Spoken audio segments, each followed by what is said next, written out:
All right. Hello, everyone, and welcome back to another episode of Caps on the Coast. We're tuning in today for episode 7, and we've got a lot of points to touch on today, and I'm super excited to dive into it. The MLS season is right around the corner, kicks off in a couple weeks here, and we've just been trying to keep up with the news as best as possible. There's been lots of transfers going on, and lots of news at the international level with the Canadians as well. We got a full analysis today of the Whitecaps season. We hope to give you guys a good preview leading into it. And how are you feeling, Grandpa, heading into this episode? Yeah, I'm feeling really positive, Ty. We've got lots to talk about again, as we usually do. And we're getting closer and closer to the start of the Whitecaps opening game. So, we're ready to go for sure. Yeah, let's get into it. The first thing that I wanted to touch on is the new stadium updates with the Whitecaps. We know it's been kind of mayhem in the last week here. Axel Schuster had a press conference about a week ago, and he had some news regarding the stadium situation at BC Place, as well as the development on the sale of the club, and as well as the stadium that they're hoping to build at Hastings Park at the P&E. And his updates were pessimistic, and they didn't instill much hope in the fan base in Vancouver. There's been lots of discourse online, and the fans are definitely worried that the club could be potentially moving. But of course, we can't speak on that because there's been no movement with the sale of the club. But Ravi Kahlon, who's British Columbia's Minister of Economic Growth, he had a press conference and he said on Tuesday that the Crown Corporation offered to return the approximate $1 million to $1.5 million that it makes annually from hosting the Whitecaps back to the club. So this is a good step in the right direction. Schuster came out and said that these are kind of baby steps for the club in terms of how far back behind they are in revenue. We can get into more of what those numbers actually are. But this is a 1-year lease that they signed, and it looks like we're making a bit of progress. The club's moving in the right direction, I would say, but there's still a lot more that needs to happen. What did you make of this deal and this lease? Well, it's one small step, but a positive step. We've heard that from Axel Schuster that every dollar counts, every piece sort of, it's like a puzzle, right? Every little piece counts towards the goal. But when you do a puzzle, every little piece counts when you work on it. And the same thing here, every dollar counts. But based on what Axel was telling us a little while ago, it's looking for something like 40 million of what really a club like this should be having its for revenue. So, but I appreciate the government. It's a good move on the government's part, and let's hope it is towards the final goal of keeping the Whitecaps in the city. Yeah, it seems like everyone in Vancouver has been putting in their best effort to do what they can. And I guess Pavco only has so much leeway with the finances because ultimately BC Place is not the Whitecaps Stadium, and they have to make money as well to keep BC Place afloat.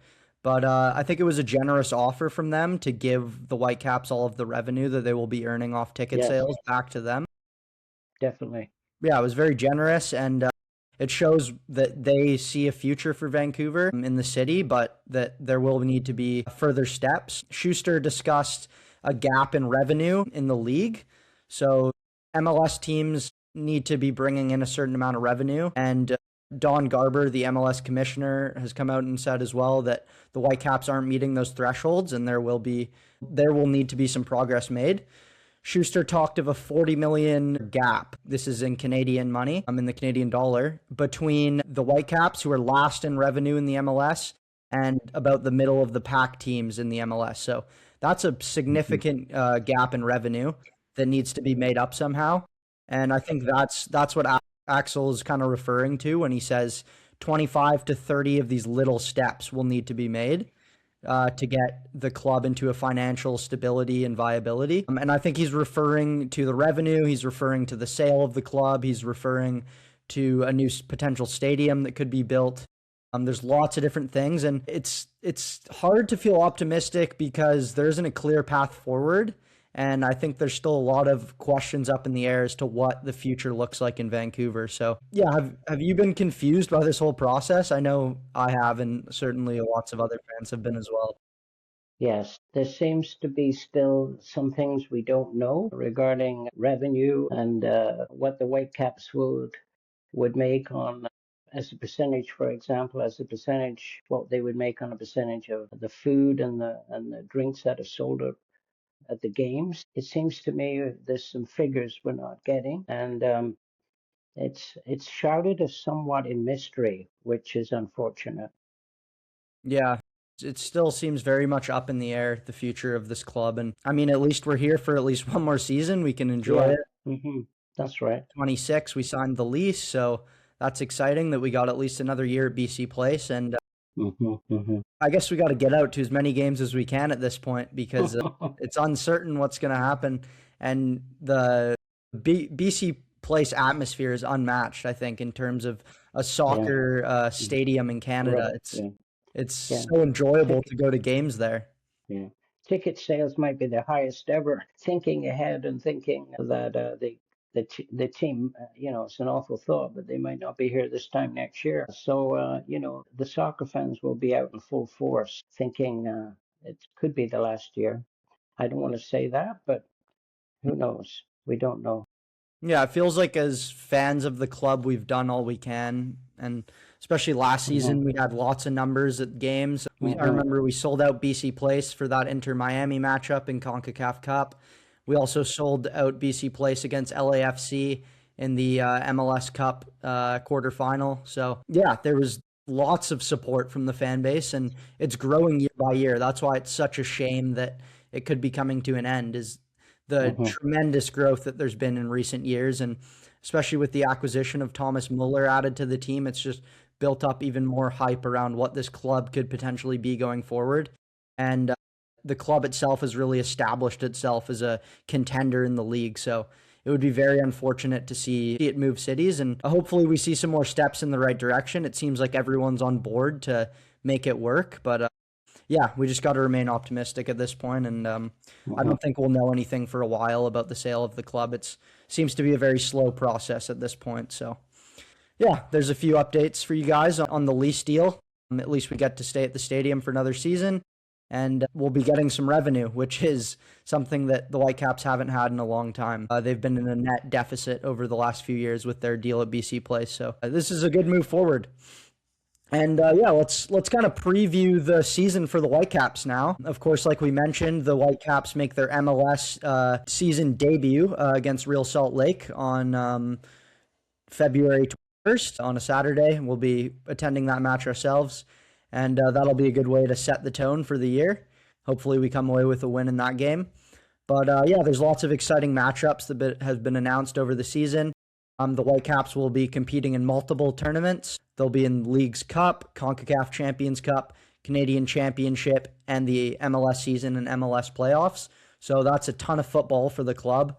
And of course, there will be quite a significant break with the World Cup. They'll be out of play for about a month and a half during that time. So yeah, it's going to be a crazy season. There's going to be football every week, I would think, multiple games a week probably, with all the different tournaments they have to fit into their schedule. But yeah, they start off the season actually in CONCACAF Champions Cup before the MLS opener, and they will be taking on CS Cartagenas, who are a team from the top flight in the Costa Rican division. Me and my grandpa gave a more in-depth analysis of this matchup a few episodes ago, so go check that out in episode 5 if you're interested. But yeah, so we got a big matchup in CONCACAF Cup. I think it'll be similar to last season where we took on Saprissa in the first round because they were also a Costa Rican side. And yeah, we'll be home and away with the first leg kicking off next Wednesday. So what are you looking forward to in this matchup for CONCACAF Cup? Well, I think that will be. It will be a good opportunity for the Whitecaps to warm up for the MLS Stadium, MLS League. The Costa Rican side will there will be a test, but not too difficult a test. I'm thinking for the Whitecaps, it will be they're playing in Costa Rica the first on the 18th, and then they're back here on the 25th. at home. But I believe if they get through that tournament or those two games, they're playing Seattle, which would be I think more of a test possibly for the Whitecaps. But I'm expecting a positive outcome from those.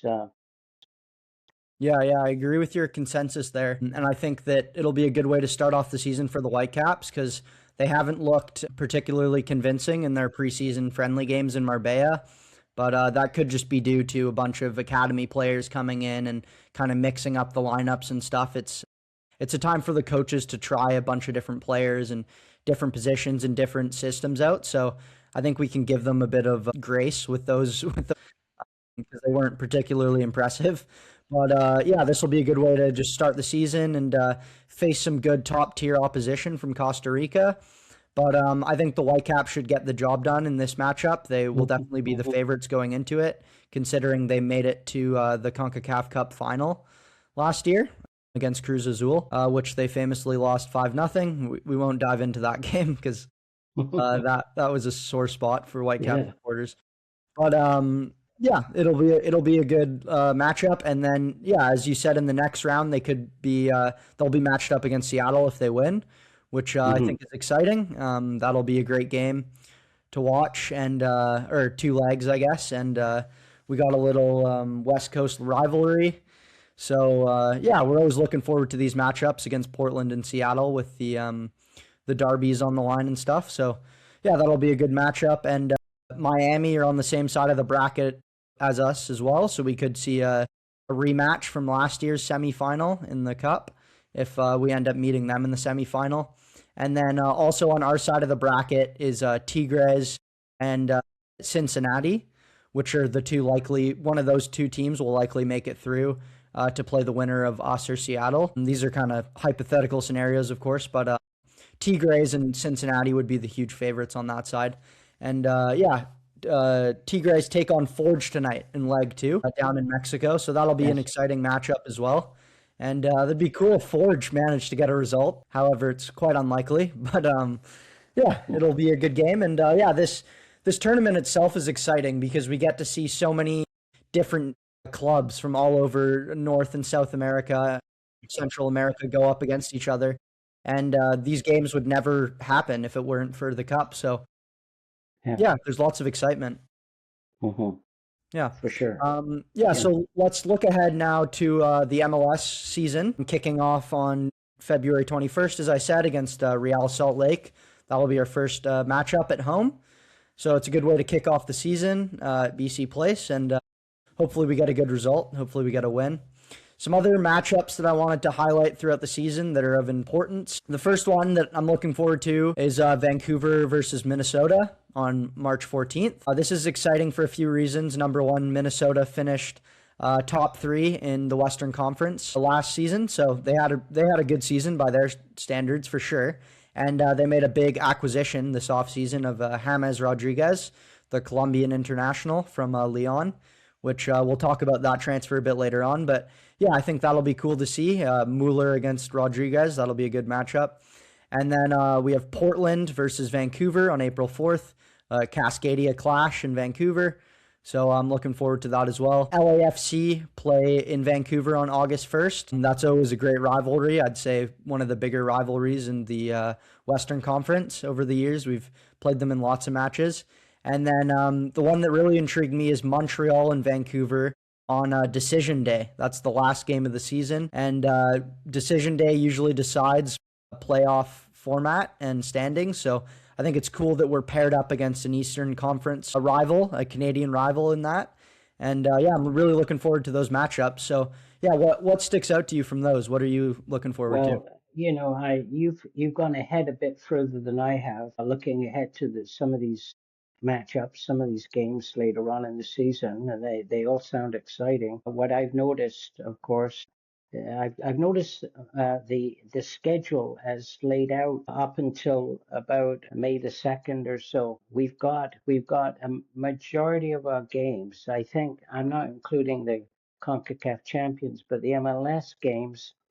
I think the first 7 games, 8 games, 7 of them are at home, and so it's important for, the tendency is that most teams will play better at home than away, although our Vancouver Whitecaps have done exceedingly well playing away from home.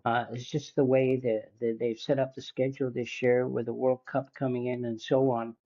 So it's important for us to get a good start and do our best to win, majority of those home games. But from we have one away game on February 28th, and from March the 7th right through to April 25th, we have from March the 14th right through, we have 6 home games in a row. So that's interesting. And of course, while the World Cup's on here in BC, at BC Place, all their games will be the Whitecaps games will be scheduled away. So it's going to be very interesting to see that how that works out in the schedule.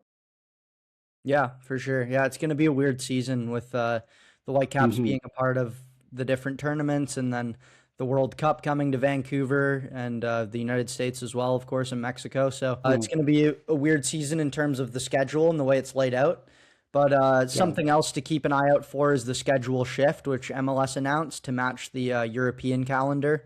So starting in 2027, the games will begin in September and go all the way out till the end of May or June. So that's going to be interesting to see that shift, and I think Sure. it'll open the MLS to more European transfers as well. So this will be our last full season with this North American schedule, and I think it favors the Canadian teams to have this kind of schedule because of the cold weather in December and January. But they won't get the luxury of not playing games then in the coming years. So I guess we got to enjoy the weather while it lasts. It's looking nice today as well with the sun out. So hopefully we got some good weather ahead. And in Ontario as well, they've been playing in absolutely freezing temperatures recently. So they won't be looking forward to the schedule change. But for the American teams, I guess it's not as big of a deal. Let's look ahead now to Leagues Cup, another tournament which I mentioned the Whitecaps will be participating in. They did not participate last year, but they will be back in 2026 as one of the 36 clubs participating, 18 of which are from the Liga MX and 18 are from the MLS. So it's kind of an intercontinental tournament, and they will be competing in round robin style format. And then the official CONCACAF sanctioned tournament will begin on August 4th, and it will conclude on September 6th. So it's about a month long, and usually during this time there's a break from MLS games. I assume that's the case with the schedule this year as well. So yeah, we're going to see the Whitecaps back in some Leagues Cup action. It's another tournament that I think they won't put as much emphasis on, considering their success last season in the CONCACAF Champions Cup and then the Canadian Championship. I think those will be the tournaments they'll be focused on. But yeah, you never know how it'll go.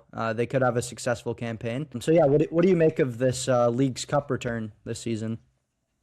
I agree with what you say, that I don't think it'll be a priority for the Caps to it just adds to the number of games, and you know I think their focus will be on the, like you say, on the Canadian Championship, the CONCACAF, and of course the MLS Cup.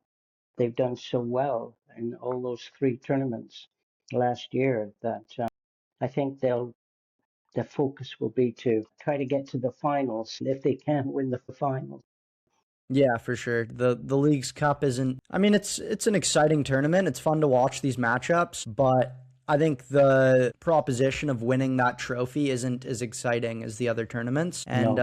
the Whitecaps have won 4 Canadian championships in a row now, so they'll definitely want the fifth Pete. They'll want to get another Canadian championship in their cabinet, and be the first team in history to go 5 in a row in the tournament. So that would be huge for them. And then, yeah, in terms of the CONCACAF Champions Cup, I think anything short of another finals appearance will be a bit disappointing. It'll be understandable just because of how hard the tournament is to balance with the MLS schedule, because they have to play midweek games pretty much every Mm-hmm. week if they progress through that tournament. So that'll be difficult to manage, but Sorensen did a good job last year with the players of managing their minutes. And he was really impressive. Like going into that tournament, he had never coached the Whitecaps. That was his first game, was against Saprissa. And we barely actually won that leg. The second leg we won, but the first leg we lost, I'm pretty sure. I think we won on away goals. But yeah, he did an impeccable job of managing the players last season. And I expect the same from him. And I mean, we might see even more improvements from Sorensen. I'm sure we will. And yeah, hopefully we make it to another final. And yeah, in terms of the MLS, I think we're expecting to make it to the MLS Cup again. Anything short of that would be a disappointment. This is kind of the Whitecaps. We keep saying it's their all-in year because of how good their teams have been in the last few seasons. This season really feels like they have all the pieces in place. It's Sorensen's second season with the club. They've made some good acquisitions in the offseason. Mueller's had some time to integrate into the team. Ryan Gauld should be back by April out of his injury. So if all goes well and hopefully there's not too many injuries, we should be competing for trophies at every competition that we play in. And I think anything short of that will be a disappointment. But from your point of view, what are your expectations this season for the Whitecaps in terms of trophies? Well, my expectations are high, very high. Like you say, the nucleus of the team is there. We've still got our goalkeeper in place. There was some question he might go back to Japan, but he didn't. The players are 1 year older. They've matured. Berhalter's back. Kubas is back. Ryan Gold will be back soon, we hope. We've got Blackman still with us, the defender of the year last year. So the nucleus of the team is there, and we do have high expectations, but I think those high expectations will materialize, and they'll have another crackerjack year, a bang up year, hopefully to the finals in each tournament they play. Yeah. Yeah, for sure. And expectations are matched by the Whitecaps roster and their management, and the players and the management have done an impeccable job in the last few seasons of integrating everyone quickly and getting the team ready to go for every competition and making the proper adjustments to the lineups. And they've done a good job with substitutions, injury management on all levels. Scouting players to join the club as well has been great. So we're set up. We're set up for success for sure, and hopefully some players return from injury soon. I'm thinking of Adekubi and Veselinovic and a couple of our key backline players that are still injured. They should be recovering soon, considering they missed a considerable amount of the season last year. And yeah, hopefully Gauld will be back to join eventually. He had to undergo another surgery on his knee as there were some complications, but he's set to make a full recovery by April. So we'll keep our fingers crossed that materializes as well. And yeah, I just wanted to touch on the Canadian Championship quickly, as that's the only tournament I haven't dove into. But the Whitecaps get a bye in their first round, and they will play the winner of Pacific and Cavalry FC. So two CPL teams going at it. Pacific historically have success in this competition and in the Canadian Premier League, although they haven't looked as good in the last couple seasons. They've finished kind of bottom of the pack. But Cavalry's a top side in the CPL, and I'm sure they'll be gunning for a trophy this year. They want some success on the field for sure. So yeah, that'll be an interesting matchup to see who the Whitecaps go against in the next round. And also on our side of the bracket is Montreal. So if Montreal make it out of their matchup, which I'm sure they will, they would most likely play the Whitecaps if we manage to beat our CPL team. So yeah, we'll see hopefully some MLS matchups. That would be exciting. And then Toronto FC is on the other side of the bracket as well. Potentially another Vancouver-Toronto matchup in the final. I think that's the most likely. If we were to kind of make odds of which two clubs will be in the final, it would be those two. So how do you see this proposition of the Canadian Champions Cup this year? Yeah. What I like about I think we have a very good chance of winning it again, as we have in the last few years.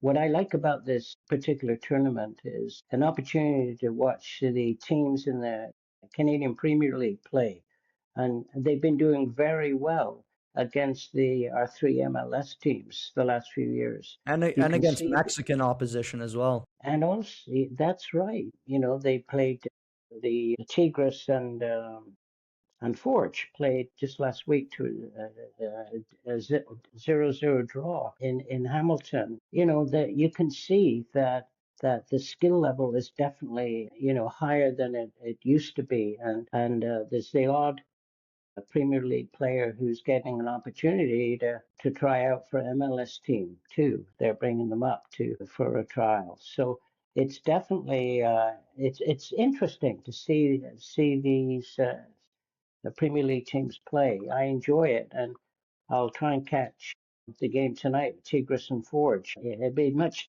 more difficult in Mexico, of course.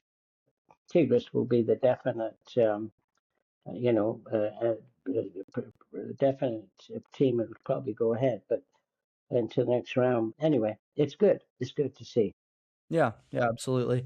I want to go into another segment here where me and you try to predict the Whitecaps and the Canadian starting 11s. So for the Whitecaps, I'm looking at players.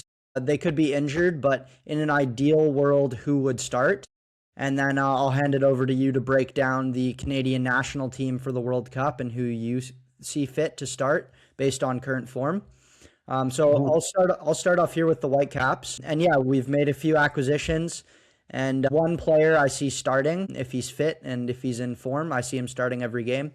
So yeah, I'm gonna go with the 4-2-3-1, which is the system that Sorensen played for the latter half of the season. After the departure of Pedro Vite last year, he switched from a 4-4, or what was he playing before?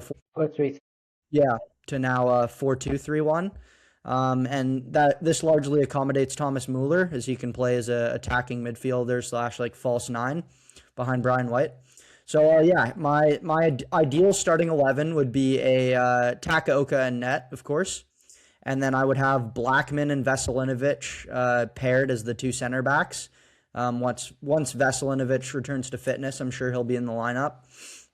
On the fullbacks, I have Atakubi at left back, and then Ocampo at right back.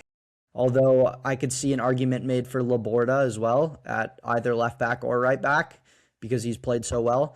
And I think that's likely how the Whitecaps will start because Atakubi is still injured. But then in the midfield, I have the Berhalter and Kubas pairing that was so effective all season. I don't see any reason to switch that up. Mueller, an attacking midfielder. I have Sabi on the right wing. And then left wing is the position of interest as Ahmed and Jadon Nelson departed in the offseason.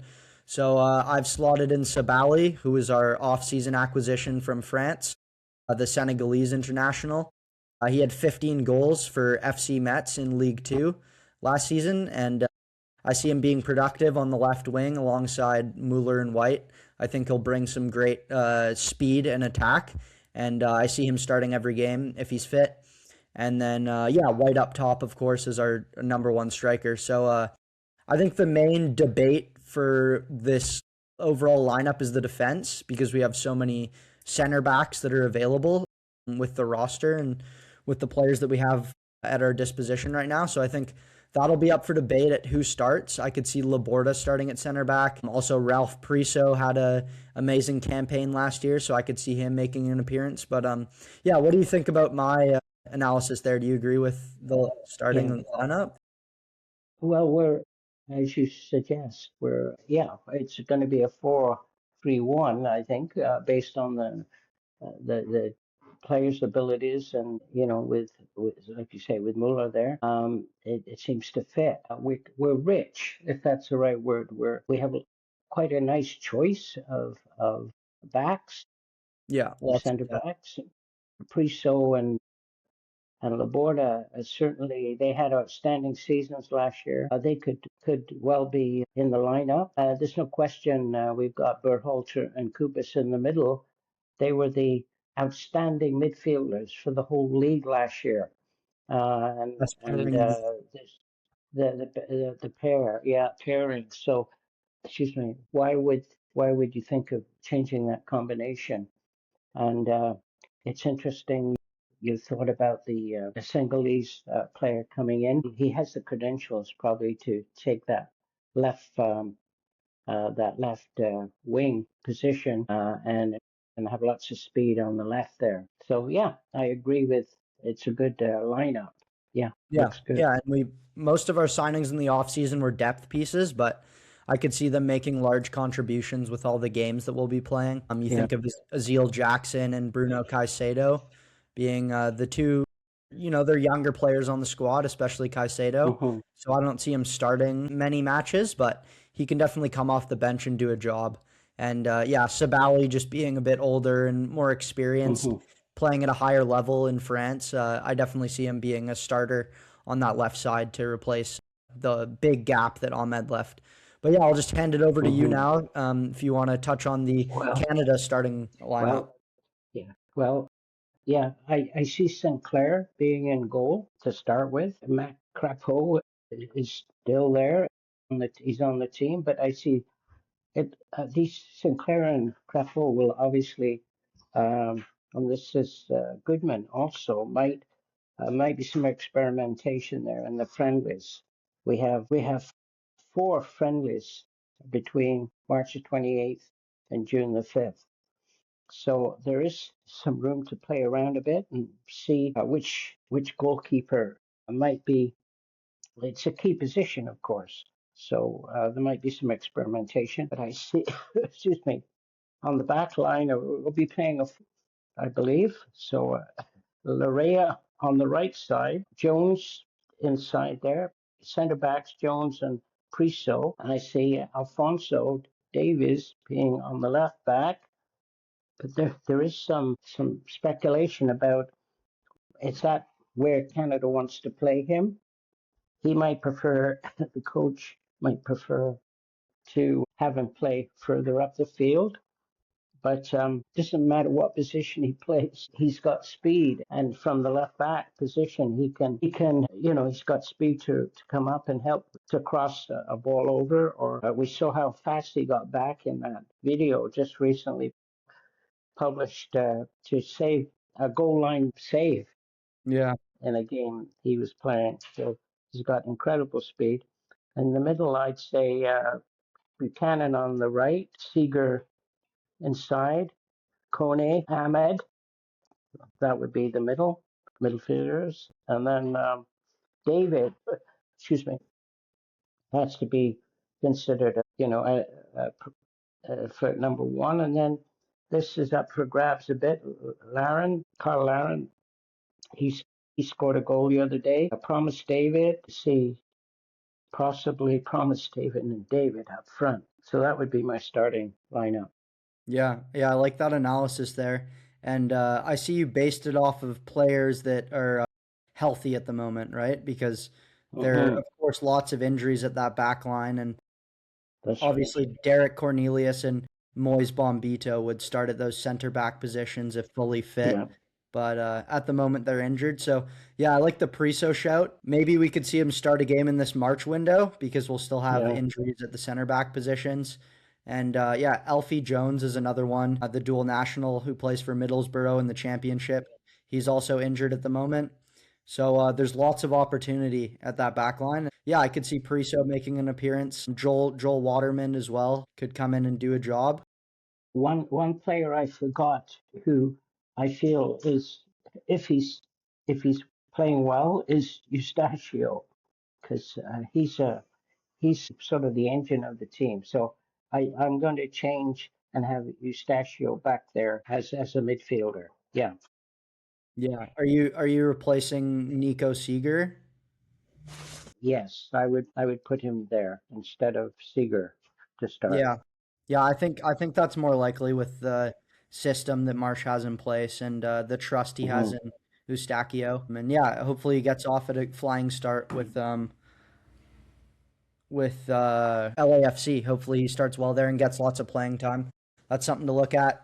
And yeah, that second striker position is definitely up for grabs, as you say. Jonathan David is the number one. He'll start for sure. And then Tani Oluwaseyi is the preferred starter.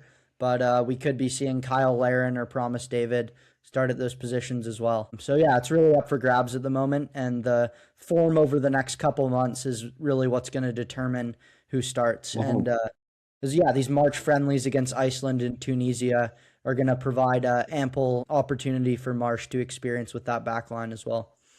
So yeah, we'll see what happens going forward. One key signing. Last episode we went over MLS signings, and the next day after we were finished recording, they announced a blockbuster signing that I mentioned earlier in the podcast. But James Rodriguez to Minnesota. He is getting transferred from Leon, the Mexican side, and yeah, Rodriguez is 34 years old. He's signed a 6-month contract with the Loons, with the club's option to finish the 2026 season in Minnesota as well. Both sides appear to be getting what they need in terms of James Rodriguez going to Minnesota. He gets a lot of playing time leading up to the World Cup. I'm sure that was a huge motivation for him. And then they get a professional environment where he can play and train ahead of the World Cup. Obviously, that's important. And Minnesota have an opportunity to extend the contract if they want to. So, yeah, I think it's a big signing for the MLS. It's always exciting to have these big name players come in. Of course, James Rodriguez had that famous World Cup campaign in 2014 where he was the Golden Boot winner for Colombia. And I'm sure he'll be looking to lead Colombia to potentially even a semi-final berth at this World Cup, with Colombia being a dark horse at the tournament. So, yeah, what did you make of this move for Minnesota? Well, excuse me. Yeah, it's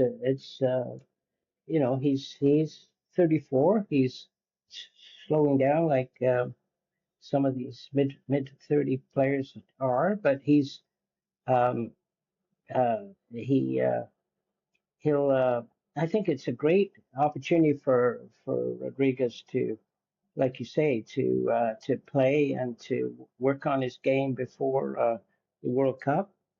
Um, yeah, in that Golden Boot game, or the Golden Boot he won in 2014, he scored 6 goals, and I remember watching that and thinking what a wonderful player he was, um, uh, playing for Colombia, and so I think he'll help Minnesota. Some people wondering why a player from that part of the world would want to play in a pretty cold environment like Minnesota, but it's a 6-month contract. He can consider extending it, and Minnesota likewise if he likes the environment. So yeah, he's I think definitely it's a positive thing for Minnesota. Yeah, he's definitely slowed down in recent years. He had some great club stints at Real Madrid and Everton and some big clubs in Europe, but he's kind of been all over the place lately, playing for a bunch of Yeah. different clubs over the last few seasons. And he Hmm. ended up in Lyon, where I think he only played a handful of matches due to injury, and he had a few goals. But yeah, his play at club level doesn't particularly match his play at the international level. He hasn't really been able to translate his production numbers to the No. club. So yeah, I mean Minnesota have a good player with him, and it's going to be exciting to watch him in MLS. And yeah, hopefully he has a good start to the season for them because they definitely need a playmaking number 10, and that's what they got. But yeah, let's move on now to Canadians abroad, my personal favorite segment where we get to break down how our Canadian internationals have been playing at club level over in Europe. And yeah, I just want to start off with Kyle Larin, who recently got the move to Southampton from Mallorca. And he came off the bench in a game against Watford a few days ago and scored a beautiful header off a corner kick to win the game for Southampton, in which they won 1-0. And it's crazy to just see him make such an instant impact off the bench. So, yeah, what did you make of that game and that Well, goal? yeah, well, I watched it a couple of times. It was a beautiful goal. We call it kind of a diving header off the corner kick. He'd only been on the pitch apparently 4 minutes when he scored. So he came on as a sub, like, in the second half. So it's a great way to start his Southampton career, and let's hope it continues from there. It was the winning goal, I believe. Was it not 1-0 against Watford? Yeah. I think it Yeah, it was was the the only winning goal goal. of the game. So that's what we want to see. We want Kyle Larin to be scoring goals and getting lots of playing time. So if that should give him some more playing time in the next game. Yeah, definitely. Actually, his game was today. Actually, they played against Leicester Oh, was City, it? and he came off the bench in I think a 4-3 win over Leicester City. So it was an exciting match. He didn't get any goal contributions, but yeah, it's good to see the manager putting some trust in him and giving him some minutes right off the bat. And he'll need to continue like this if he wants to start at the World Cup. If he wants to earn that starting spot, he'll need to score some more goals. I think he's got 15 matches now left in the championship this season. So Oh, yeah, that's plenty of time to establish himself and score some goals. And that's yeah, right.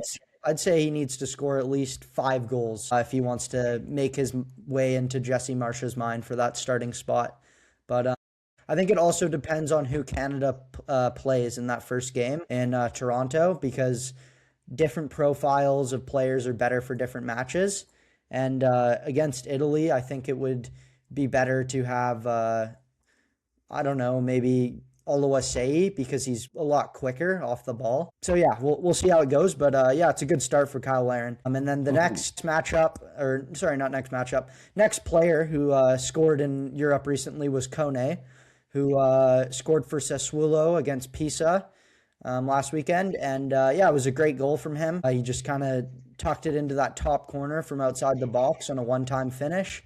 And that was right before his contract buyout, where Sassuolo purchased the player for 13 million. So there's definitely some trust in the player.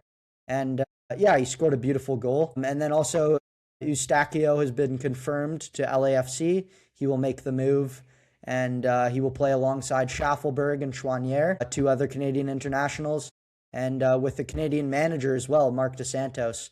So I guess you could call LAFC LAF Canada because of all the players they've signed. Yeah, they're really supporting Canadian soccer out there, and we appreciate it. So yeah, what do you make of that move for Eustachio? Yeah, well, he's definitely going to get playing time. They wanted him. They know he's like a coach on the field. He's in his midfield position. He he can he's tactical out there, and he'll be able to help the team, direct the team as he's playing, and so it's a big asset. As we hope he will be able to do for Canada, the same thing. So it's interesting. Yeah, we've got a Canadian. We've got with Shawnee and Scheffelberg and Marcus DeSantis, who's coaching. We've got a definite Canadian contingent, and I think we can expect to him to really be a big asset to LAFC for sure. Yeah, he's a key acquisition for them, and I like that he's playing with other Canadians as well. I think that'll add to Hmm. their chemistry on the field if they see some minutes together. So yeah, it's That's right. exciting for Eustachio to finally get some more minutes, hopefully. And Hmm. I guess in Europe there wasn't any other clubs that were able to offer him that same kind of proposition. So Hmm. he ended up going with LAFC. But you know, the MLS is a good level, and LAFC are a top side, and they compete in every competition they're in. So it's a good move for him, and it's potentially short term. We'll see how he does at the World Cup. Yeah. Maybe he might earn himself a move. Yes, he's just playing with them to June, to the World Cup time, but includes the purchase options. Depending on how things go for both the team and him, he might Yeah, continue. exactly. Yeah, we'll just have to see how it goes. But I think he'll be key in the midfield, and he'll probably be one of the top midfielders in the league, I would say, Hmm. based on his skill and his ability to find good passes and his leadership as well. Playing with other Canadians is will be good for his level too. So yeah, finally, I just want to mention Alfonso Davies. He played back-to-back 90-minute games recently in the Bundesliga with Bayern Munich, and this is obviously great for him as a player. He gets some key playing time ahead of this March window, and if there aren't any concerns with his injuries, I'm sure he'll be in that March camp, and he'll be a key player for us. So yeah, you must be glad to see him making some big minutes lately. Yeah, oh yeah, for sure. I couldn't believe what it's nice to see him run as fast as he can, and he was running that way to stop this goal off the to prevent the goal from going in on his team from what I saw in the video today. So it looks like he's back in form. It's been a while since we've had him playing for the Canadian team. So it's going to be a definite positive thing to have him back for our first friendly game. Hopefully he'll be there. Yeah, he's very key for the Canadian national team, and we want him in top form going into the World Cup. So it's very, very exciting to see him making these, leaps in his minutes lately. And finally, the manager, Vincent Kompany, is putting some more faith in his ability to play a full match due to his fitness. So, yeah, let's touch on the friendly finally that was announced today. Canada will play Ireland. This will close out Canada's preparation for the 2026 World Cup, and this will be a match played in Stade Saputo in Montreal, and it will take place on Friday, June 5th at 7:30 p.m. So, yeah, what do you make of this matchup? I know the federation has been under some criticism with the friendlies that they've been putting together recently. So it's interesting that they went with Ireland as their last match, but it might have been their only option. I think probably it was, because Ireland's only ranked 59th in the FIFA rankings. So, it's good to have another game close to the start of the World Cup, but I don't, I don't think it's a kind of test which, especially at that point, which we'd be looking for. So disappointed in that sense, but pleased that we have at least 4 games to look forward to, where Jesse Marsh can use his with the other coaches their knowledge to come up with the best starting lineup for our first World Cup game. Yeah. Yeah, I don't think, yeah, Ireland isn't a top opposition, of course, but I think what Canada is trying to do with these matchups to the best of their ability is mirror the type of competition that they'll be facing at the World Cup. And there is the possibility of them playing Northern Ireland, which is a different nation than the Republic of Ireland. Ireland have 2 international teams, but this Republic of Ireland is in a different playoff bracket with Denmark and a few other teams. So they'll be looking to qualify for the World Cup too in March with their qualification games. So I'm sure that would give some good idea of what a matchup against Ireland would be like at the actual World Cup. But more than anything, it's just European opposition. And yeah, we should expect wins from these games for sure. Uzbekistan is the other matchup in June, on June 1st. This game will be played in Edmonton, which we've already covered. But that's not a particularly top opponent, but it is a World Cup opponent. And I'm sure Uzbekistan will be taking that match very seriously as it is preparation for their World Cup as well. So, yeah, some weird matchups for the friendlies. I'm not entirely sure what to expect from these nations that we're playing against. I haven't seen any of them live before, but hopefully it gives us good preparation. Hopefully the Canadian Federation knows what they're doing in scheduling these games. And we should think that 4 wins out of 4 games will be what is expected from the team. So, Definitely. yeah, we'll see what happens. Yeah. But yeah, that's going to do it for today. We appreciate you guys tuning in for episode 7 of Caps on the Coast. And yeah, leave us your thoughts in the comments below if you agree or disagree with any of our takes, and let us know your opinion. I would be interested to hearing about the World Cup matchups and the different players that are playing in Europe. What are your thoughts? So yeah, leave a comment below, and we'll catch you guys on the next episode. Thank you. Thank you. Yeah. Goodbye now. Thanks.